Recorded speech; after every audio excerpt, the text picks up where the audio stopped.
The glass froze inches from his lips. Amara's voice cut through the velvet-drowned nightclub like a blade. "Don't drink that." Music throbbed. Laughter spilled. Guns stayed hidden beneath tailored suits. Every man at the table turned toward her, the black waitress who wasn't supposed to exist beyond refills and silence. Hyun Jae didn't look surprised. He looked amused. "Dangerous." "Say that again," he said softly. Her hands trembled, but she didn't step back. She leaned closer, lowering her voice. "There's a drug in your drink. Clear. Odorless. It'll stop your heart in minutes."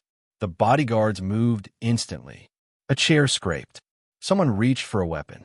Humiliation burned her cheeks, dozens of eyes watching her challenge a king in his own territory.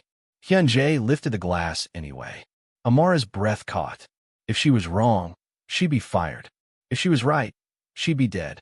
He paused, smiled, then shattered the glass against the floor. Silence exploded. In that moment, Amara didn't know she had just saved the most feared Korean Mafia boss in Los Angeles. She didn't know she'd been seen, truly seen, for the first time in her life. She only knew one thing. Nothing would ever be the same. Subscribe to Love and Loyalties before the truth changes everything. Amara did not leave the nightclub through the front door. Two men appeared at her sides before she could even set the empty tray down. They did not touch her, but their presence pressed in from both directions, steering her through a narrow service corridor she had only used once before.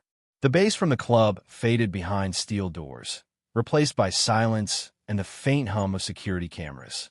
Her phone was taken without explanation. Her apron followed. No one asked if she was ready. By the time she realized she was no longer an employee of the Velvet Room, the elevator doors were already closing. The ride up felt endless. The walls were mirrored, forcing her to look at herself. Brown skin flushed, eyes too bright, lips pressed tight to keep from shaking. She had warned him. She had done the right thing. That thought was the only thing keeping her upright. The penthouse did not feel like safety. It felt like control. Glass walls overlooked the city, cold and distant, as if Los Angeles itself had been reduced to something ornamental. Men stood at every entrance. Cameras blinked softly from corners she couldn't stop tracking. Everything was beautiful. Everything was locked. Hyun Jae waited near the windows, jacket removed, sleeves rolled to his forearms, as if nothing extraordinary had happened at all. "You noticed the poison," he said, not turning around. "Tell me how." Amara stayed where she was. Standing felt safer than sitting. "I clear glasses all night. People think that makes me invisible. It doesn't." He turned then. His gaze was sharp, assessing, not unkind, but not gentle either. "Why say something?" he asked. "You didn't know who I was." "I knew what would happen if you drank it." "That wasn't the question." She swallowed. "Because letting someone die when you could stop it changes you." A pause. Something unreadable passed through his eyes. "You understand," Hyun Jae said slowly, "that by speaking up, you place yourself inside a war that has been building for years." Amara nodded. "I understand I can't go home." That answer earned her a long look. Respect, maybe, or calculation. "You are now a witness," he said, "and a liability." The word hit harder than she expected. A guard stepped forward. Amara stiffened instantly, but Hyun Jae lifted a hand, stopping him without looking away from her. "She stays," he said. "For now. For now." She was shown a guest room that looked like something out of a luxury magazine. Floor-to-ceiling windows. A bed untouched by human use. Clothes already waiting in the closet. Her size, neutral colors, no labels. Someone had prepared for her before she even arrived. That realization made her chest tighten. At dinner, she sat across from Hyun Jae at a table long enough to seat 10. It was just the two of them. Guards lingered within earshot. She ate slowly, aware that every movement was being watched. "You're afraid," he observed. "Yes." "You're not begging." "No." A faint smile touched his mouth. "That's rare." The interrogation was subtle. Questions folded into conversation. Where she grew up, who depended on her, how much she understood about the world she had stumbled into. When she asked questions in return, he answered only what he chose. Power lived in that imbalance. Later, Voices rose from the adjoining room. Korean, fast and sharp. She caught her name once. Then the word poison. A man stormed out, eyes burning with hatred as they locked on her. That was when Amara understood. Someone close to Hyun Jae wanted her gone. That night, sleep refused to come. Every sound felt amplified. Every shadow felt intentional. At some point, she rose and padded toward the kitchen for water, only to find Hyun Jae already there, standing in the dark, city lights reflecting off the glass behind him. "You should be resting," he said. "So should you." A beat. Then, unexpectedly, he laughed under his breath. "You don't behave like someone who knows how dangerous this is. I behave like someone who knows fear doesn't keep you alive." He turned fully toward her. Up close, the weight of his presence pressed down on her lungs. This was a man used to obedience, used to deciding who stayed and who disappeared. "You have two options," Hyun Jae said. "Neither is fair." Her heart pounded, but she lifted her chin. "I'm listening. You stay here, under my protection, until I find who betrayed me. And if I don't..." He stepped closer, close enough that she could see the faint scar near his collarbone. A reminder, maybe. "Then you walk out that door," he said calmly, "and sign your death warrant." Silence stretched between them. Amara met his eyes, fear burning, but something else too. Resolve. "So it's not a choice," she said. "No," Hyun Jae agreed. "It's survival." She took a slow breath. "Then find your traitor," she said. "Because I'm not apologizing for saving your life." For the first time, Hyun Jae looked genuinely surprised. And for the first time, he didn't look away first. Amara learned quickly that Hyun Jae's world did not run on noise. It ran on silence. The safe house overlooking the hills was quieter than the penthouse, but somehow more dangerous. Fewer guards, fewer cameras in plain sight. The kind of place where secrets felt heavier because there was room for them to breathe. Hyun Jae brought her there without explanation. They traveled in a black SUV with tinted windows, the city peeling away mile by mile. He didn't speak. Neither did she. But the silence between them had changed. It was no longer purely fear. It was awareness. At the house, she noticed things he did not point out. The secondary exit hidden behind a mirrored wall. The panic room disguised as a wine cellar. The way Hyun Jae always positioned himself closest to doors, even when relaxed. He watched her notice. "You're observant," he said one evening as they ate dinner in near silence. "I have to be. Most people stop seeing once they feel safe." She set her fork down. "Most people never feel safe." That earned her a look, not sharp this time, but thoughtful. The dinners became routine. Minimal conversation. Measured questions. Hyun Jae never raised his voice, never rushed her. Instead, he tested her in quieter ways. He left a stack of cash on the counter one morning without comment. She didn't touch it. He invited her to sit in on a negotiation call, watching how she reacted when men discussed violence like logistics. Her jaw tightened. She said nothing. Later, alone in the kitchen, she finally spoke. "You don't have to pretend this is normal." "I'm not," he replied calmly. "I'm seeing how you adapt." "And you don't bend," he said. "You endure." That was the first compliment. At night, she sometimes caught him watching her. Not like prey, not like property, but like a puzzle that refused to assemble. When their eyes met, neither looked away immediately. Attraction lived there. Quiet. Dangerous. Unspoken. One evening, rain hammered the windows hard enough to drown out the city entirely. The power flickered, then settled. Amara stood near the window, arms folded, watching lightning tear through the sky. "You could have taken the money," Hyun Jae said behind her. "I didn't earn it." "You earned survival." She turned. "That's not the same thing." He stepped closer, stopping just short of touching her. The air between them tightened. "You judge me," he said softly. "I observe you," she corrected. "There's a difference." "Is there?" "Yes," she said. "Judgment closes doors. Observation keeps them open." Something shifted then. Not warmth, but recognition. He poured 2 glasses of water, handing her one. Their fingers brushed. A spark snapped between them, sharp and brief, like static before a storm. Neither spoke. The nights grew longer. Hyun Jae began involving her more. asking her opinion on neutral things at first. Locations, timing, people's body language. He never told her if she was right, but he listened. That mattered. She noticed the cracks in his armor slowly, the way his jaw tightened at certain names, the brief flicker of something like regret when a call ended badly, the scar near his collarbone she hadn't asked about and wouldn't. One night, she found him alone in the study, staring at an old photo on his phone. He didn't hide it in time. A younger Hyun Jae, smiling, arms slung around another man. "Your brother?" she asked quietly. His expression closed instantly. "No." She nodded, accepting the boundary. That surprised him more than the question. Trust crept in sideways. Not declared, not promised, earned through restraint. But danger followed trust like a shadow. Amara began noticing patterns that unsettled her. Guards reassigned without explanation. Routes changed at the last minute. Meetings moved, then canceled. Hyun Jae dismissed it as caution, but she felt the tension coiling tighter each day. Late one night, she woke thirsty and padded barefoot toward the kitchen. Voices stopped her halfway down the corridor. Low, urgent, Korean. She froze, pressing herself against the wall. "I told you the timing was wrong," a man hissed. "You were paid to make it look accidental," another voice replied. One she recognized instantly. Hyun Jae's right hand, his closest ally.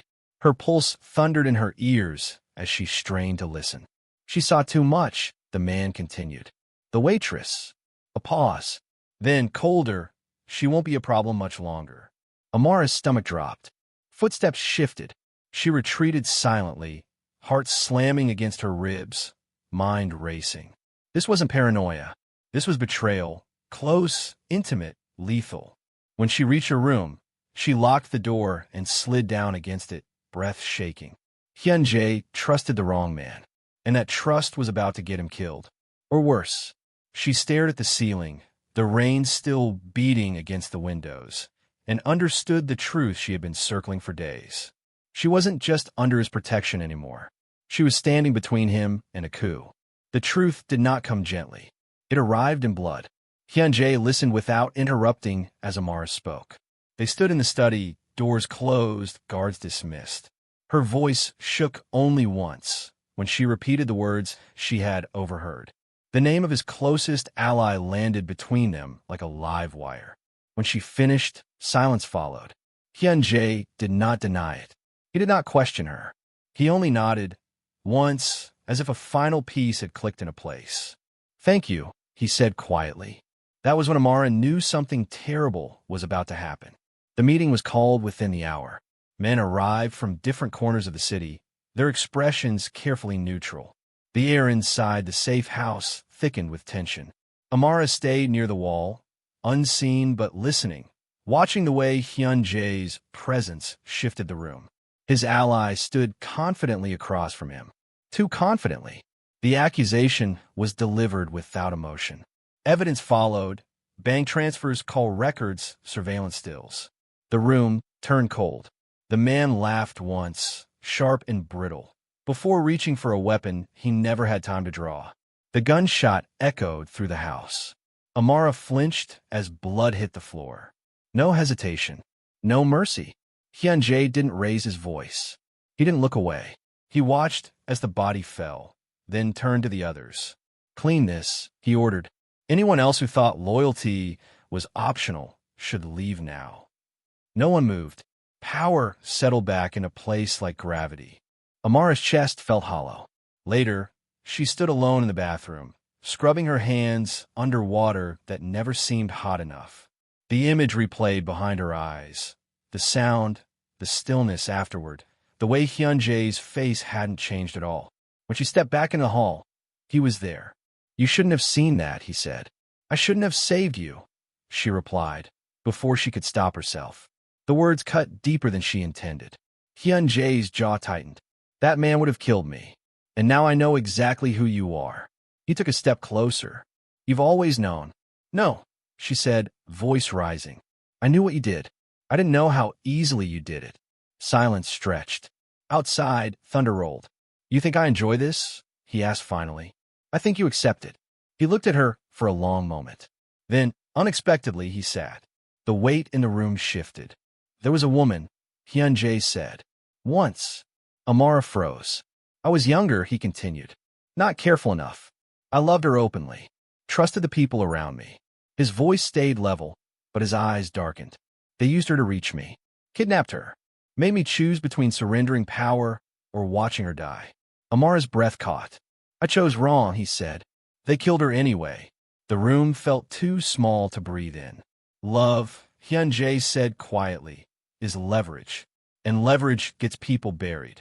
Something inside Amara broke open. That wasn't love's fault, she said. That was yours. He looked up sharply. You don't get to blame love for what power does, she continued. You chose this world. You choose it every day. His expression hardened. You think walking away makes you clean? I think staying would make me disappear. She turned to leave. Amara, he said, and for the first time, her name sounded like something fragile in his mouth. She stopped but did not turn. I can protect you. She laughed, bitter and quiet. You already did. From everyone but you. That night, the house felt different. Too many eyes. Too many whispers. The execution had restored order, but it had also drawn blood in the water. Hyun Jae tightened security. He moved Amara to a different room. He gave instructions without looking at her. She packed silently. At dawn, she slipped out. No guard stopped her. That should have warned her something was wrong. The car was waiting where it wasn't supposed to be. By the time Hyun Jae realized she was gone, it was too late. The call came minutes later. A bounty has been issued, the voice said. High value. Alive or dead. Hyun Jae closed his eyes. Across the city, Amara stared at the burner phone in her hand, heart racing as the message appeared on the screen. Run. She didn't know who sent it. She only knew one thing. She had chosen herself. And the world Hyun Jae ruled would never forgive her for it. And if she spoke up again, she might not survive it. Hyun Jae did not sleep the night Amara disappeared. He stood alone in the penthouse as the city breathed beneath him, replaying every moment he had mistaken control for protection. He had believed keeping her close was enough. He had been wrong. By morning, the bounty had spread through every underground channel like wildfire. Her name became currency. Hyun Jae crushed his phone in his hand. Cancel all external contracts, he ordered coldly. Freeze accounts tied to the council. Shut down the ports. The men around him hesitated. That will cost us territory, one said carefully. Hyun Jae turned, eyes lethal. Then it will cost us territory. The clan elders demanded an emergency gathering. They filled the boardroom in tailored black, faces carved from tradition and fear. Amara's name was not spoken kindly. She is a liability, one elder said. A foreign weakness. She knows too much, another added. Let the bounty stand. Hyun Jae listened. Then he stood. She is under my protection, he said. Murmurs rippled through the room. You no longer decide that alone, the eldest replied. You have endangered the clan. Hyun Jae placed his hands flat on the table. Then hear this clearly. Anyone who pursues her will answer to me. Silence fell. You would choose her over blood? Someone scoffed. Hyun Jae straightened. Blood didn't warn me about poison. That ended the meeting. The fallout was immediate. Allies withdrew. Deals collapsed. A cousin challenged his authority openly and paid for it within hours.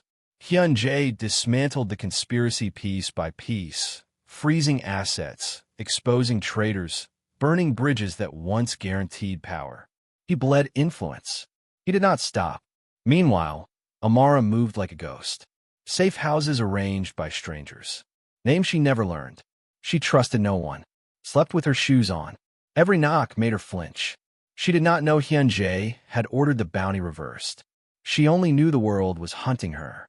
The call came 3 days later. A public event. Clan-owned hotel. All senior figures present. They want to draw him out, the voice on the burner phone said. Your bait. Amara hung up shaking. Across the city, Hyun Jae prepared for war. He arrived at the hotel without armor, without backup beyond what protocol required. Cameras flashed. Whispers followed him like smoke. The elders waited. So, the eldest said, You came. Hyun Jae nodded. I came to end this. You will surrender her location, another demanded. Or step down. Hyun Jae scanned the room slowly. Neither. A signal was given. The doors opened. Amara stepped inside. Gasps rippled through the room. Every weapon trained instantly. Not at her, but at Hyun Jae. He turned. The moment he saw her, something unguarded crossed his face. Relief. Fear. Regret. Don't, she said quietly, eyes locked on his. Don't do this for me. He crossed the room anyway. I already did, he replied. He turned to the elders, voice carrying without strain. You want my throne, he said. Take it. Shock echoed. You want my name, my territory, my legacy? He spread his hands. It's yours. The room erupted, and in exchange, Hyun Jae continued, raising his voice. The bounty ends. Now, permanently. You would dismantle everything for her, the eldest hissed. Hyun Jae looked back at Amara. She warned me when silence would have saved her, he said. She walked away when staying would have protected her. If that is weakness, then it is the only one worth keeping. He reached into his jacket. Amara stiffened. Instead of a weapon, he pulled out his phone. With one motion, he transferred control codes, access keys, and signatures to the council. Power changed hands in real time. Gasps turned to chaos. Hyun Jae stepped away from the throne he had bled for, and toward her. I'm sorry, he said quietly, for her alone. For mistaking fear for love. For not choosing you sooner. Her breath trembled. You could have lost everything. I did, he said. Except you. Slowly, deliberately, Hyun Jae lowered himself. The room fell silent as the most feared man in the city knelt on polished marble. Not to rule, not to beg forgiveness from men who feared him, but to look up at the woman he had nearly lost. I choose you, he said, without protection, without power, without conditions. Amara stared at him, tears burning. The elders watched stunned. For the first time, Hyun Jae did not command the room. He surrendered it. The city did not know his name the way it once had. And that was intentional. The house sat above the coast, quiet and white, wrapped in salt air and distance. No guards at the gate. No blacked-out cars waiting at the curb. Just wind, ocean, and the kind of silence that did not feel dangerous. Amara stood barefoot on the terrace, a mug warming her hands, watching the morning pull light across the water. No one looked past her anymore. No one treated her like she was temporary. She had learned the difference between safety borrowed and safety earned. Behind her, Hyun Jae adjusted the sleeves of his shirt, slower than he used to move. Power had left marks on him, but it no longer owned him. The men who followed him now did so by choice, not fear. Loyalty had replaced terror. Structure had replaced bloodshed. He joined her without speaking. Some wounds didn't need words. You could have stayed, she said quietly. He nodded. I know. She turned to face him. Do you regret it? Hyun Jae met her gaze, steady and open in a way it never had been before. Every day, he said honestly, then softer and not once. She smiled, small, real, unguarded. They had not erased the darkness. It still existed like a scar beneath skin, but it no longer dictated their future. Love hadn't softened him into something weak. It had forced him to change. At night, when rain swept in from the ocean, Amara sometimes thought of the girl she had been, invisible, unheard, surviving by silence. That girl would never believe this life was possible. That girl would never believe she would be chosen. Hyun Jae reached for her hand, grounding, present. She squeezed back. This wasn't a fairy tale. It was better, because it was earned. Love didn't erase the darkness. It forced power to confront its conscience. If this story touched your heart, subscribe to Love and Loyalties and comment which couple you want next. Blackheart sparkles.